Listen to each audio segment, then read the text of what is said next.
আসসালামু আলাইকুম রহমতুল্লাহি ওয়া বারাকাতুহু। আমি এখন প্রিয় ভিউয়ার্সদের উদ্দেশ্যে একটা ভিডিও বানাইতেছি। ভিডিওটা হলো ফেব্রিক সেলাই করার পর মাথায় কোনো কাটা সুতা থাকবে না, এরকম ভিডিও কীভাবে করতে হয় এটা আমি এখন দেখাবো। আশা করি আপনারা সবাই দেখবেন এবং আমার চ্যানেলের পাশে থাকবেন, সাবস্ক্রাইব করবেন। প্রথমে ববিনের সুতাটা নিচ থেকে উঠাবো, উঠায়া নিডেলের ভিতরে ডান দিক থেকে ঢুকাবো। ঢুকানোর পরে ওই ববিনের সুতাটা যে আমি ডান দিক থেকে ঢুকাইলাম, ওই সুতাটার সাথে নিডেলের সুতাটা একটা গিট দিব। গিট দেওয়ার পরে ওই সুতাটা আবার টেনশন পুশ লুজ করে, মানে রিলিজ দিয়ে আর কি, ফিট জাগালে রিলিজ হবে।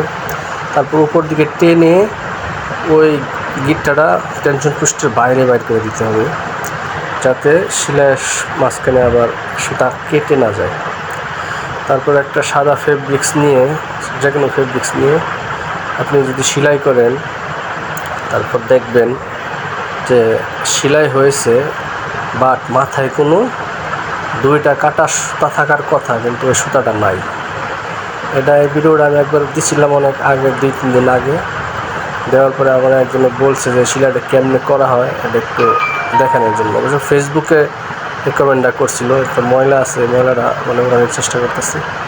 যাই হোক, এরকমভাবে যদি আবার সেলাই করেন, মানে এটা একবারই করা সম্ভব, একবার করাই সম্ভব, দ্বিতীয়বার করা যাবে না। আবার যদি করতে চান তাহলে আবার ওই ববিনের সুতাটা উঠাইতে হবে, উঠায়া ডান হাতে নিডেলের ডান দিক দিয়ে ঢুকায়া উপরের যে সুতাটা আছে নিডেলের, ওই সুতাটার সাথে গিট দিয়ে আবার